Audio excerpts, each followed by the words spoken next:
Fils et du Saint-Esprit. Amen. Le Seigneur soit avec vous. Et avec votre esprit. Aujourd'hui, 27 septembre, nous célébrons la mémoire liturgique de Saint Vincent de Paul. Un prêtre, préparons-nous à célébrer dignement le mystère de l'Eucharistie en reconnaissant que nous sommes des pécheurs. Je confesse à Dieu Tout-Puissant, Je reconnais devant vous, frères et sœurs, que j'ai péché en pensée, en parole, par action et par omission. Oui, j'ai vraiment péché. C'est pourquoi je supplie la bienheureuse Vierge Marie, les anges et tous les saints, et vous aussi, frères et sœurs, de prier pour moi, le Seigneur notre Dieu.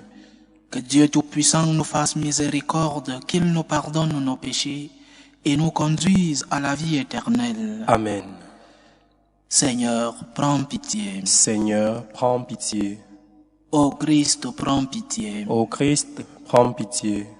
Seigneur, prends pitié. Seigneur, prends pitié. Prions le Seigneur.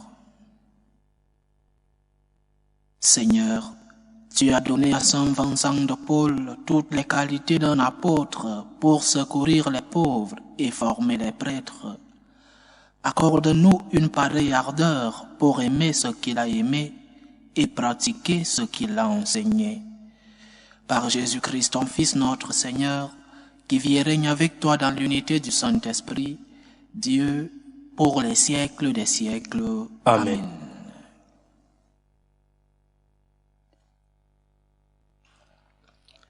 Lecture du livre d'Esdras. Moi, Esdras, à l'heure de l'offrande du soir, je me lèverai de ma prostration, le vêtement et le manteau déchirés. Je tombai à genoux, les mains tendues vers le Seigneur mon Dieu, je dis: Mon Dieu, j'ai trop de honte et de confusion pour lever mon visage vers toi, mon Dieu. Nos fautes sans nombre nous submergent. Nos offenses se sont amoncelées jusqu'au ciel. Depuis les jours de nos pères et aujourd'hui encore, grande est notre offense. C'est à cause de nos fautes que nous avons été livrés, nous, nos rois et nos prêtres, aux mains des rois étrangers, à l'épée, à la captivité, au pillage et à la honte qui nous accable encore aujourd'hui. Or, voici que depuis peu de temps, la pitié du Seigneur notre Dieu a laissé subsister pour nous des rescapés et nous a permis de nous fixer en son lieu saint. Ainsi, notre Dieu a fait briller nos yeux, il nous a rendu un peu de vie dans notre servitude. Car nous sommes asservis, mais dans cette servitude, notre Dieu ne nous a pas abandonnés.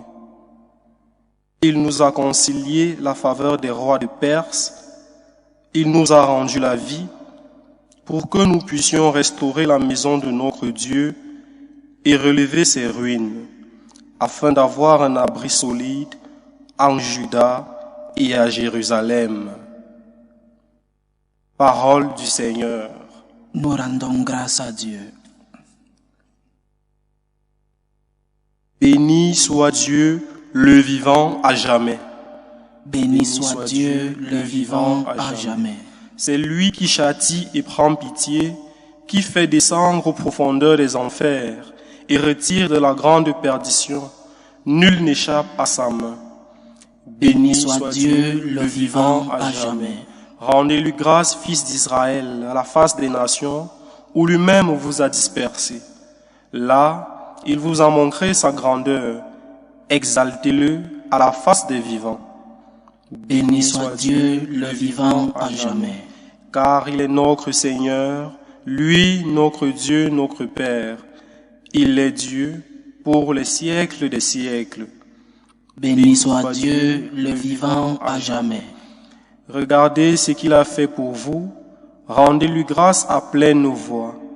Bénissez le Seigneur de justice, exaltez le Roi des siècles. Béni soit Dieu, le vivant à jamais. Et moi, en terre d'exil, je lui rends grâce. Je montre sa grandeur et sa force au peuple des pécheurs. Béni soit Dieu, le vivant à jamais. Revenez pécheurs et vivez devant lui dans la justice. Qui sait s'il ne vous rendra pas son amour et sa grâce. Béni soit Dieu, le vivant à jamais. Alléluia, Alléluia. Alléluia, Alléluia. Le règne de Dieu est tout proche. Convertissez-vous et croyez à l'Évangile. Alléluia, Alléluia.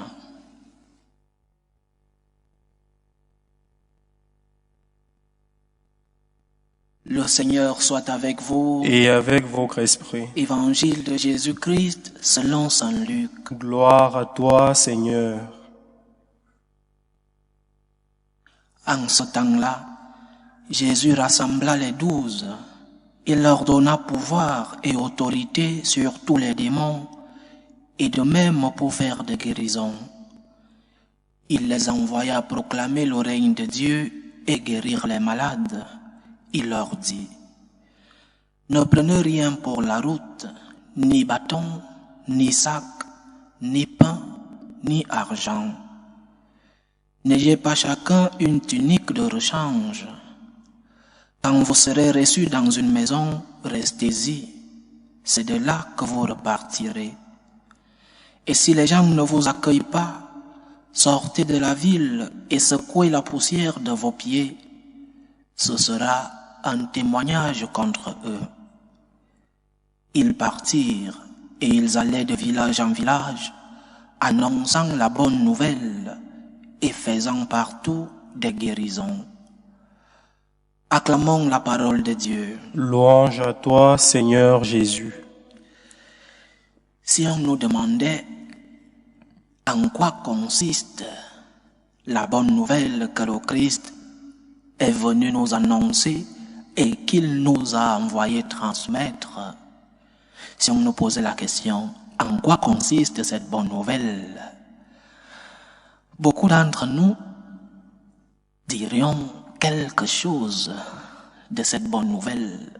Chacun dira ce qu'il croit de la bonne nouvelle est peut-être une chose vraie. Mais parfois nous ne dirons pas toute la vérité sur la bonne nouvelle. En quoi consiste la bonne nouvelle du Christ? En quoi consiste cette bonne nouvelle que le Christ envoie proclamer? Ils allaient de village en village, annonçant la bonne nouvelle. En quoi consiste cette bonne nouvelle? Parce que nous disons que l'évangile, c'est la bonne nouvelle du Christ, la bonne nouvelle. Comprenons-nous le contenu même de cette bonne nouvelle? Certains diront par exemple que la bonne nouvelle, c'est proclamer l'existence de Dieu, proclamer que Dieu est amour. Et c'est vrai. Dieu existe, Dieu est amour, Dieu est miséricordieux, et cela fait partie de la bonne nouvelle du Christ. Dieu existe. Mais les païens, les Romains et même les Juifs savaient que Dieu existait. Un païen, ce n'est pas celui qui ne croit pas en Dieu. Les païens avaient leur Dieu dans ces villes et villages, hors de Jérusalem, hors d'Israël. On croyait en Dieu. Ce n'est pas comme nous aujourd'hui qui nous disons athées. Non, les païens croyaient en Dieu, en leur Dieu, en de multiples dieux, mais croyaient en Dieu. Les Romains aussi, les dieux des différents temples de Rome, ils croyaient en Dieu. Les Juifs, n'en parlons pas, le Dieu d'Israël.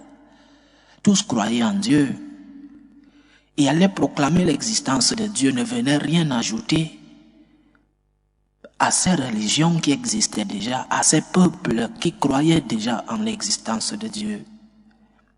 Parler de l'amour de Dieu, ce n'était rien de nouveau pour le Juif. Il suffit de lire l'Ancien Testament pour voir les caractéristiques de ce Dieu amour, il suffit de lire les prophètes, les psaumes. Le psaume 27 est génial. Si ton père et ta mère t'abandonnent, moi le Seigneur, je ne t'abandonnerai jamais. Amour de Dieu. Alors, parler de l'amour de Dieu à un juif, ce n'était pas important, c'était pas nouveau pour la personne que tu avais devant lui. Et le Seigneur qui envoie ces 12 aujourd'hui ne les envoie pas encore hors d'Israël.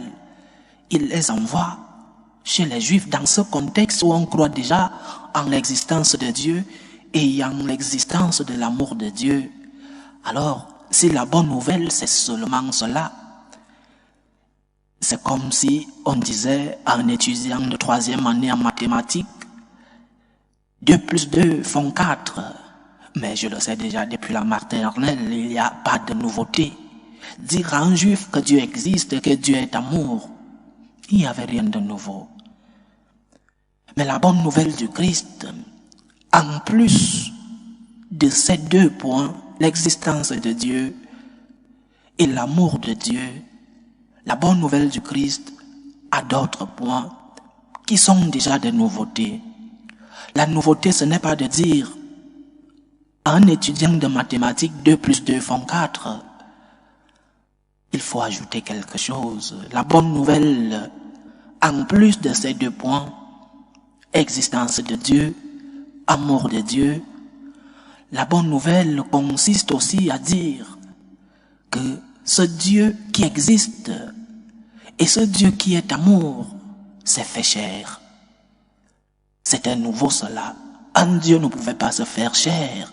Un Dieu ne pouvait pas prendre la nature de l'homme parce que Dieu était un Dieu lointain. On regardait Dieu sur la montagne des Olympes. On regardait Dieu dans les grands temples de Rome. Dieu était dans le sein des saints juifs, dans la synagogue, enfermé dans une pièce où seulement les prêtres pouvaient entrer. Mais un Dieu fait homme. Mais pourquoi Dieu se fait homme? Pourquoi l'incarnation de Dieu? Par amour. C'est Dieu qui est amour. Cet amour de Dieu qui est déjà connu chez les Juifs, cet amour se fait chair. Dieu qui est amour ne veut pas nous sauver depuis son trône. Il prend notre condition humaine. Il veut être proche de nous. Il veut toucher du doigt les souffrances de l'homme. Il veut toucher du doigt la misère de l'homme. Quel grand amour de Dieu. Et cela était une nouveauté. Dieu n'est plus loin de nous. Dieu n'est plus le Dieu de la montagne. Le Dieu que Moïse allait rencontrer à la montagne. Dieu n'est plus le Dieu de l'Olympe, le Dieu enfermé dans le sein des saints, dans une synagogue. Dieu se fait chair, il prend notre condition, il veut vivre avec nous, il veut vivre à nos côtés, il veut toucher du doigt les réalités de l'homme. Quel signe d'amour de notre Dieu! Ce n'est plus un amour idéal, ce n'est plus un amour platonique, c'est un amour concret. Dieu prend chair, Dieu vient à tes côtés pour que tu puisses le toucher. L'Eucharistie, c'est un signe de l'amour de Dieu. Dieu qui veut rester à côté de l'homme, Dieu qui veut que tu sois à ses côtés, Dieu qui veut que tu le touches, que tu le vois, que tu saches que tu n'es pas seul dans tes épreuves, dans les moments de tempête dans ta vie. Dieu est proche de toi. Dieu qui veut que quand tu passes un moment difficile, que tu saches que tu es accompagné par lui-même. Notre Dieu n'est plus un Dieu lointain, il s'est fait chair. Voilà une grande nouveauté, la bonne nouvelle. La bonne nouvelle, c'est dire que Dieu n'est plus loin. Dieu vient à tes côtés, Dieu vient à ton secours. Il ne regarde plus ta vie depuis son trône de gloire au ciel. Il vient pour te consoler. Le Dieu amour concrétise son amour en venant à tes côtés. Dieu s'est fait chair, Dieu veut vivre à tes côtés. Dieu veut que tu lui ouvres son cœur. Dieu veut que tu lui dises tes soucis pour qu'il puisse te consoler. Un autre point de la bonne nouvelle, ce Dieu qui existe, ce Dieu amour, ce Dieu qui se fait chair, nous enseigne que la vie ici sur la terre n'est qu'un passage. Et que après la vie sur la terre, il y a une autre vie, celle-là éternelle. Il y a vie éternelle. C'est un point essentiel de notre foi. Il y a vie éternelle. C'est un point essentiel de la bonne nouvelle que nous devons transmettre et que nous avons reçu des apôtres. Il y a vie éternelle. La vie ici, c'est une mauvaise nuit dans une mauvaise auberge. Il y a vie éternelle, c'est un passage. Et ce qui importe vraiment, ce n'est pas cette vie. C'est l'autre vie qui nous attend au ciel avec Dieu lui-même. Il y a vie éternelle. Il est venu pour nous sauver. Il est monté au ciel pour nous préparer des places aux côtés de son Père. Et c'est l'amour de Dieu qui continue de se concrétiser dans cette existence de la vie éternelle. Tes problèmes, tes misères, tes soucis dans ce monde ont un sens. Nous devons montrer un sens chrétien dans nos problèmes. Parce que la vie ne finit pas ici. Parce que quand je suis malade, je dois partir à l'hôpital. Mais je dois voir ma tête, mon cœur dans la vie éternelle. Parce que mes problèmes, je dois les offrir pour ceux-là qui sont déjà partis et qui sont vivants et qui ont besoin de mes prières. Parce que la mort n'est qu'une porte qui nous conduit dans l'autre vie. La bonne nouvelle, c'est l'existence de Dieu. La bonne nouvelle, c'est la prédication de l'amour de Dieu. La bonne nouvelle, c'est la prédication de l'incarnation de ce Dieu qui va être proche de nous. La bonne nouvelle, c'est de nous dire, malgré les épreuves de la vie, malgré les soucis de la vie, les tempêtes de la vie, il y a vie éternelle. Le Seigneur est monté aux cieux pour te préparer une place. Toi qui as perdu un membre cher de ta famille, il y a vie éternelle, parce que le Seigneur nous l'a promis. Toi qui vis des moments de douleur, de maladie, il y a vie éternelle. Aie confiance en Dieu, aie confiance en sa promesse. Qu'est-ce que Dieu nous a promis qu'il n'a pas réalisé? Qu'est-ce que le Seigneur t'a promis et qui ne s'est pas concrétisé dans ta vie? Il y a vie éternelle.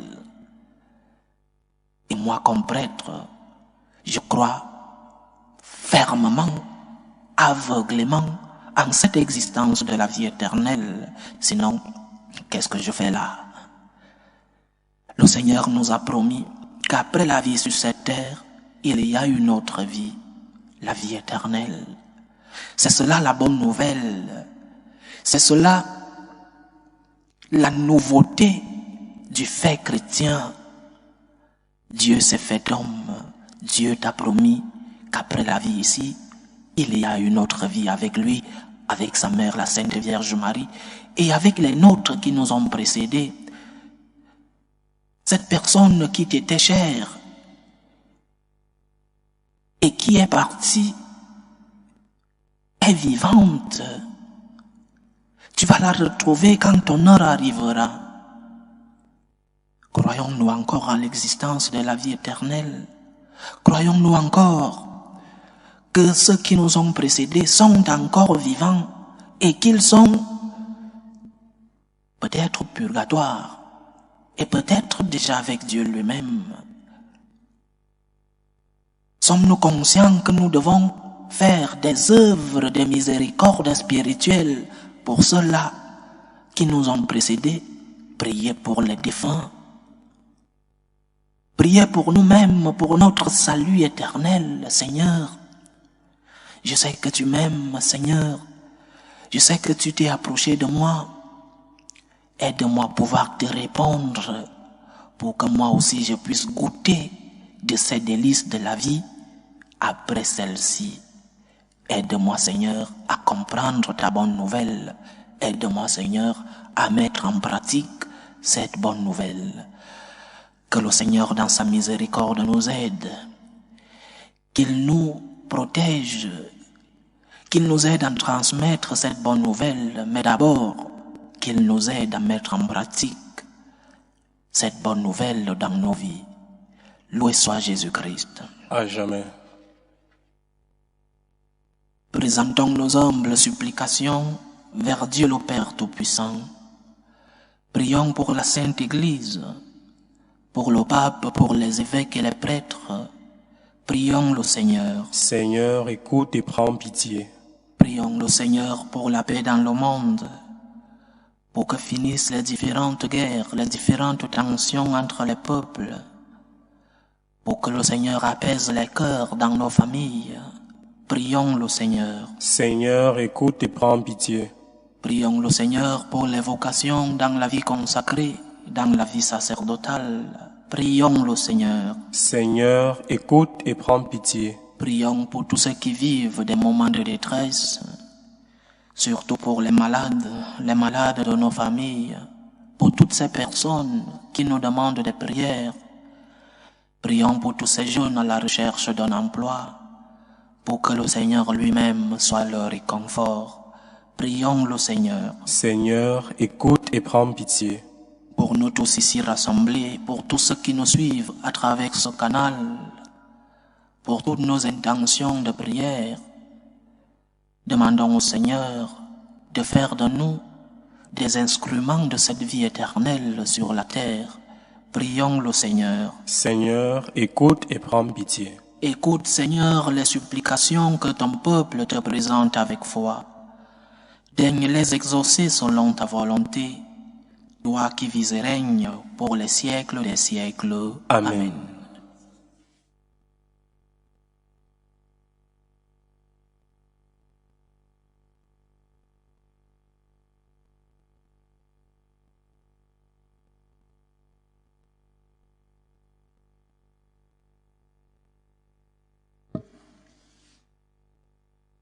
Tu es béni, Seigneur, Dieu de l'univers. Nous avons reçu de ta bonté le pain que nous te présentons, fruit de la terre et du travail des hommes. Il deviendra pour nous le pain de la vie. Béni soit Dieu maintenant et toujours. Tu es béni, Seigneur, Dieu de l'univers. Nous avons reçu de ta bonté le vin que nous te présentons, fruit de la vigne et du travail des hommes. Il deviendra pour nous le vin du royaume éternel. Béni soit Dieu maintenant et toujours.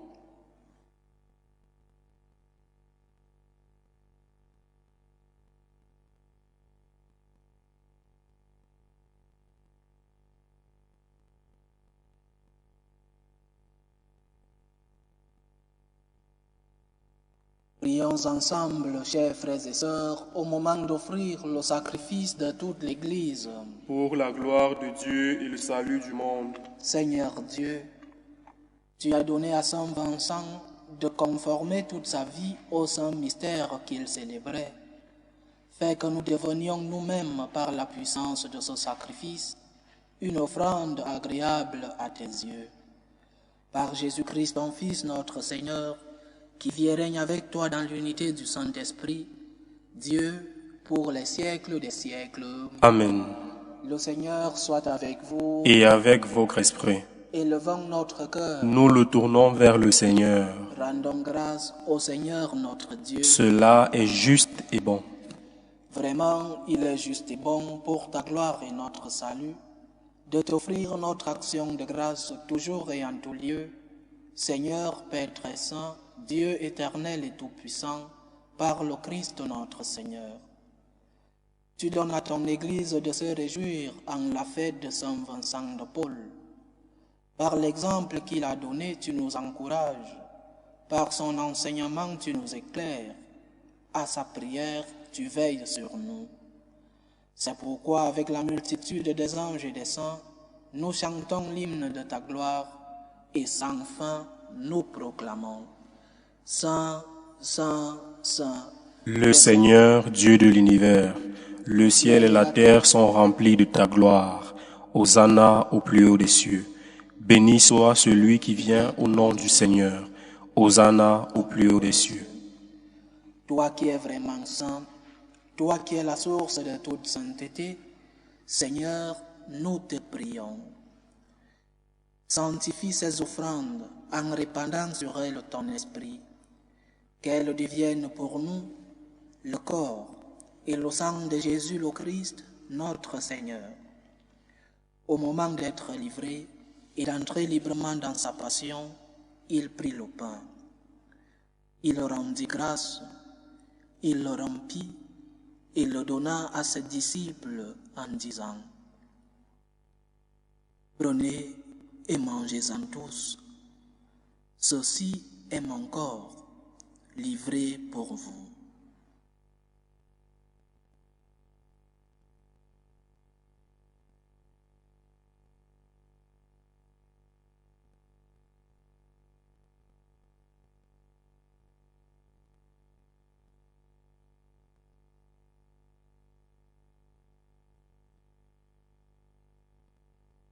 De même, après le repas, il prit la coupe. De nouveau, il rendit grâce et la donna à ses disciples en disant: Prenez et buvez-en tous, car ceci est la coupe de mon sang, le sang de l'alliance nouvelle et éternelle, qui sera versé pour vous et pour la multitude en rémission des péchés. Vous ferez cela en mémoire de moi.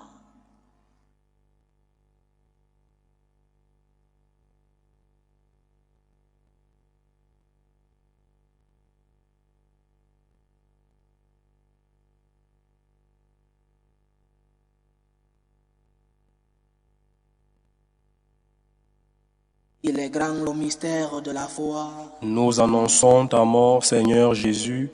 Nous proclamons ta résurrection.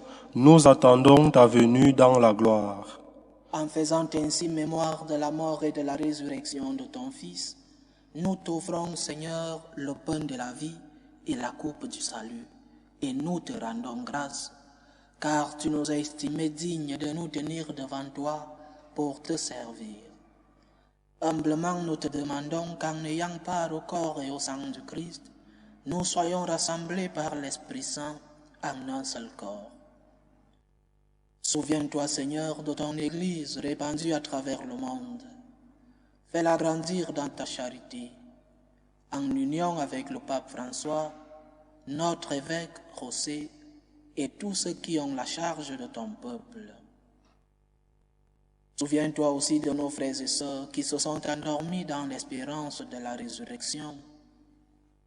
Souviens-toi de ton fils Bertrand. Et souviens-toi dans ta miséricorde de tous les défunts.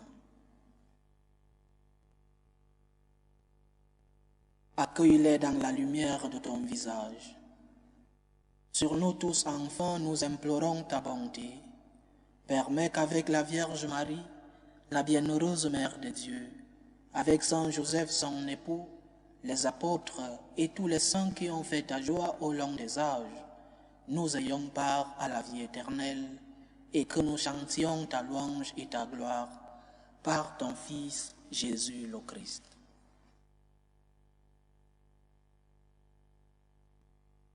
Par lui, avec lui et en lui, à toi Dieu le Père Tout-Puissant, dans l'unité du Saint-Esprit, tout honneur et toute gloire pour les siècles des siècles. Amen. Comme nous l'avons appris du Sauveur, et selon son commandement, nous osons dire: Notre Père qui es aux cieux, que ton nom soit sanctifié, que ton règne vienne, que ta volonté soit faite sur la terre comme au ciel. Donne-nous aujourd'hui notre pain de ce jour. Pardonne-nous nos offenses, comme nous pardonnons aussi à ceux qui nous ont offensés. Et ne nous laisse pas entrer en tentation, mais délivre-nous du mal. Délivre-nous de tout mal, Seigneur, et donne la paix à notre temps. Soutenus par ta miséricorde, nous serons libérés de tout péché à l'abri de toute épreuve. Nous qui attendons que se réalise cette bienheureuse espérance, l'avènement de Jésus-Christ, notre Sauveur.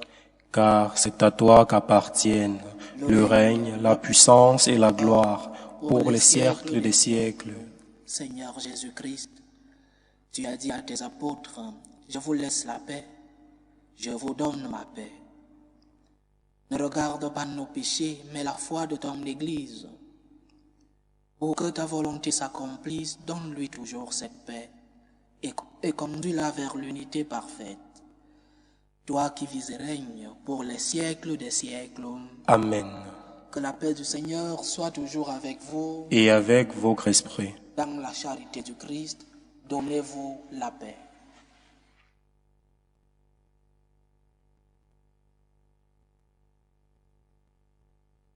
Agneau de Dieu qui enlève les péchés du monde, prends pitié de nous.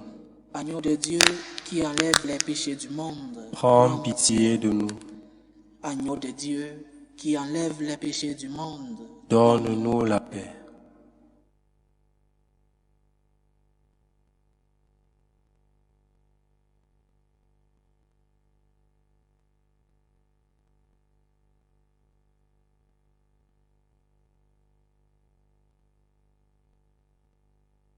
Voici l'agneau de Dieu. Voici celui qui enlève les péchés du monde. Heureux les invités au repas des noces de l'agneau. Seigneur, je ne suis pas digne de te recevoir, mais dis seulement une parole et je serai guéri. Que le corps et le sang du Christ nous gardent pour la vie éternelle. Amen. Communion spirituelle. Mon Jésus, je crois en votre présence dans le très saint sacrement. Je vous aime plus que toute chose, et je désire que vous veniez dans mon âme. Je ne puis maintenant vous recevoir sacramentellement dans mon cœur. Venez-y au moins spirituellement.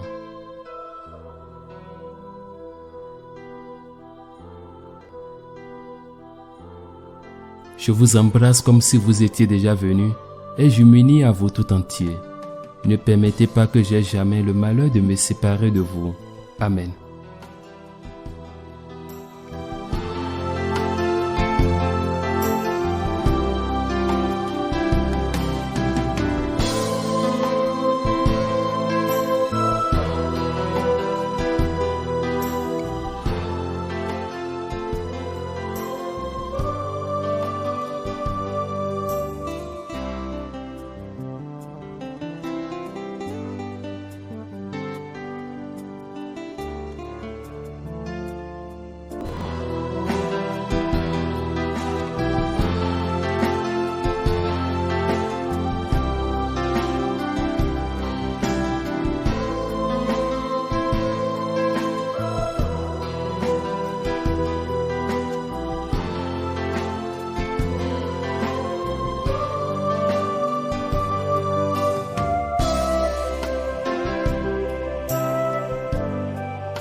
Achevons notre prière.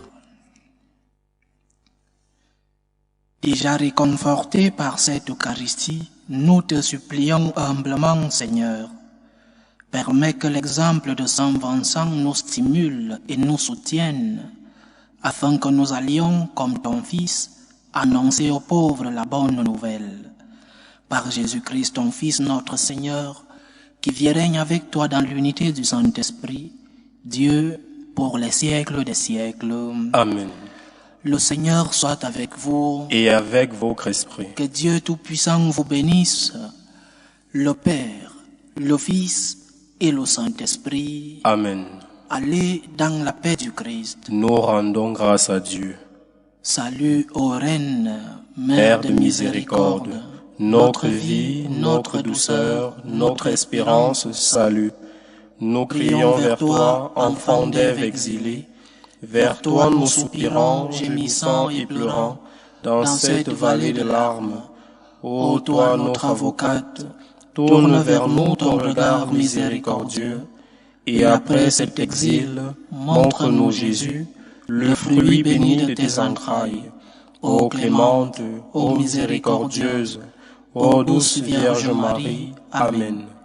Priez pour nous, Sainte Mère de Dieu, Afin que nous soyons rendus dignes des promesses de Jésus-Christ. Saint Vincent de Paul, Priez pour nous.